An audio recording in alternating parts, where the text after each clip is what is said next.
दोस्तों, सुख और दुख दोनों एक ही सिक्के के पहलू है। जिंदगी में इन दोनों का सिलसिला चलता ही रहता है। अगर कोई अच्छा कर्म करता है तो उसके साथ अच्छा होता है, और इसके विपरीत यदि कोई व्यक्ति बुरे कामों को अंजाम देता है तो उसके साथ बुरा होना स्वाभाविक है। हालांकि कभी कभार अच्छे कर्मों को अंजाम देने के बावजूद भी इंसान के साथ बुरा ही होता है, जबकि किसी बुरे इंसान की जिंदगी में सब कुछ अच्छा ही होता है। दोस्तों, अब सवाल ये आता है कि यदि किसी जीव को उसके कर्मों के आधार पर उसका फल मिलता है तो फिर ऐसा होने के पीछे क्या कारण है? दोस्तों, यही इस कहानी के माध्यम से जानेंगे। एक बार की बात है, गौतम बुद्ध अपने शिष्यों के साथ बैठे हुए थे। उसी समय राजा अजातशत्रु वहां पहुंचे और बुद्ध से कहने लगे, हे बुद्ध, जब से मैं आपका शिष्य बना हुआ तब हर कोई मेरा शोषण कर रहा है। आपका शिष्य बनने से पहले सभी लोग मुझसे डरते थे, क्योंकि उस वक्त मैं बहुत बुरा था और मैं किसी को मौत की सजा देने से पहले एक बार भी नहीं सोचा करता था। लेकिन आपका शिष्य बनने के बाद मेरा किसी को दंड देने का मन नहीं करता और ना ही मुझे गुस्सा आता है। मैं शांत हो गया हूँ और सभी को दया भावना से देखता हूँ, लेकिन कुछ लोग मेरे इस बदलाव का अनुचित लाभ उठा रहे हैं और मेरे राज्य के लोगों को भी एक तरह के खतरे में डाल दिया है। कृपया आप मुझे बताएं कि मुझे अब क्या करना चाहिए। राजा अजातशत्रु की यह बात सुनकर गौतम बुद्ध उन्हें एक कहानी सुनाते। एक बार एक बड़े पेड़ के नीचे एक जहरीला सांप रहता था। पेड़ एक गांव के पास में एक कोने में हुआ करता था। वह अक्सर सुबह शाम लोग बैठते थे, खूब बातें करते थे। लेकिन जब से उस पेड़ के पास उस सांप को देखा था, तब से लोगों ने वहां जाना बंद कर दिया था। लेकिन कुछ लोग तो जानबूझकर वहां सांप को देखने आया करते थे और उसे छेड़ा करते। फिर उस सांप को जब खतरा महसूस हुआ तो उसने खुद के बचाव के लिए लोगों पर हमला करना शुरू कर दिया। वह सांप अब अपने क्षेत्र में लोगों का आना भी बर्दाश्त नहीं करता था, जिससे गांव के कई लोगों की जान जाने लगी। इस तरह पेड़ के आसपास जब भी कोई हलचल होती तो सांप वहां आ जाता और हमला कर देता। सांप की दहशत अब पूरे गांव में फैल गई थी। अब लोगों ने बिल्कुल ही उस पेड़ के पास जाना बंद कर दिया था। एक दिन एक साधु उस गांव से गुजर रहे थे।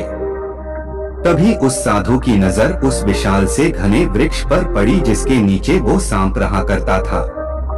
घने पेड़ को देख साधु के मन में विचार आया कि चलो वृक्ष की इस ठंडी छांव के नीचे बैठकर कुछ देर ध्यान लगाया जाए। उसी वक्त गांव के कुछ लोग अपनी गायों को लेकर घर की ओर जा रहे थे।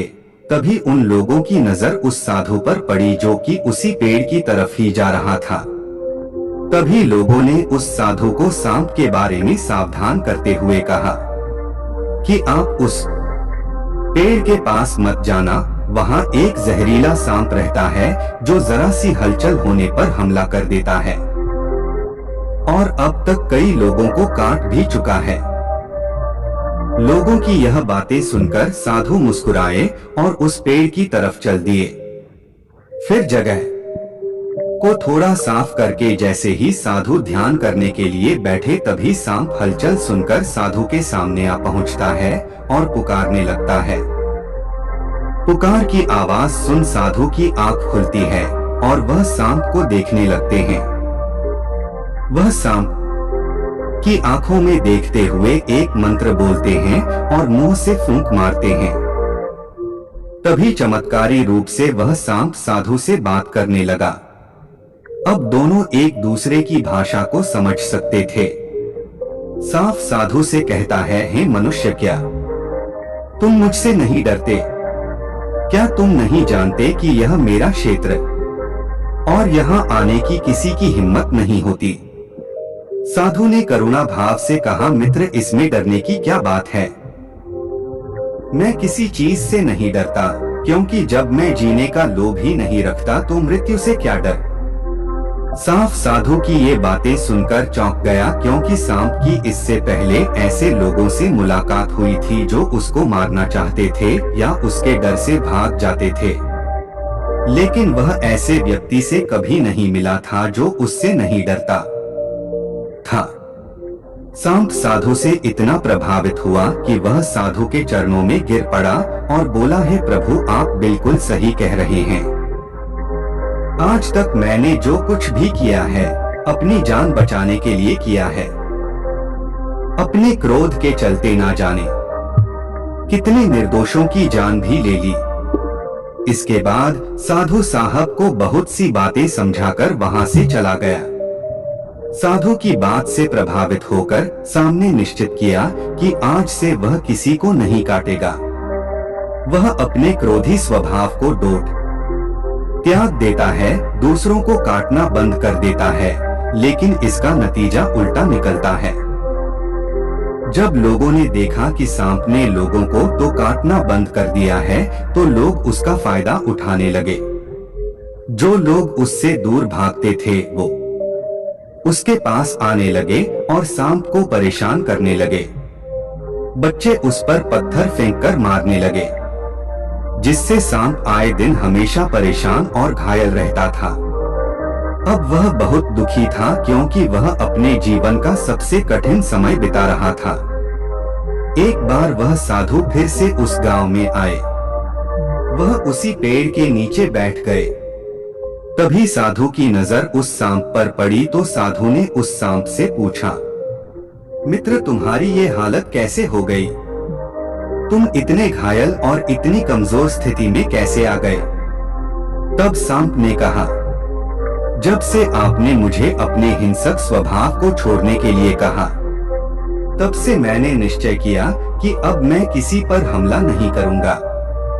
मैंने क्रोध करना छोड़ दिया और शांति को अपना लिया, जिसका नतीजा ये हुआ कि लोग मुझे परेशान करने लगे, दुर्व्यवहार करने लगे। कोई पत्थर से मारता तो कोई डंडे से पीटकर चला जाता।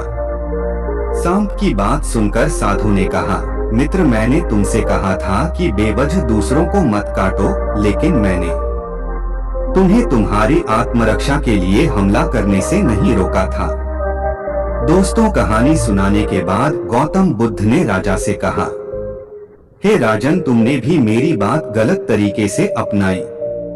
मैंने आपसे अपने कर्तव्य को छोड़ने के लिए कहा था, किंतु आप अपने कर्तव्य से भी विमुख हो गए।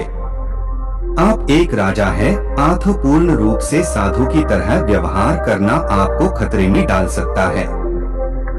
तुम्हें सिर्फ अंदर से साधु की तरह रहना था और बाहर से राजा की तरह, ताकि जरूरत पड़ने पर खुद की प्रजा की और राज्य की रक्षा कर सकूं। दोस्तों, बिल्कुल ऐसे ही जंगल में होता है।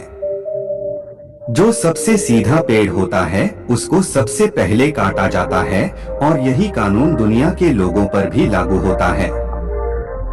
अच्छे भोले लोगों का खूब फायदा उठाया जाता है। अच्छे लोगों को जिंदगी में अनेकों दुखों का सामना करना पड़ता है। इसलिए कभी किसी को अपना फायदा मत उठाने दो। लोगों को उनकी मर्यादा में रखने के लिए खुद को परिस्थिति के अनुसार बदलना सीख जाए, अन्यथा का हाल भी उस राजा वश आपकी तरह हो जाएगा। मेरे प्यारे दोस्तों, इस कहानी से आपने क्या क्या सीखा? हमें नीचे दिए गए कमेंट बॉक्स में कमेंट करके जरूर बताएं। धन्यवाद।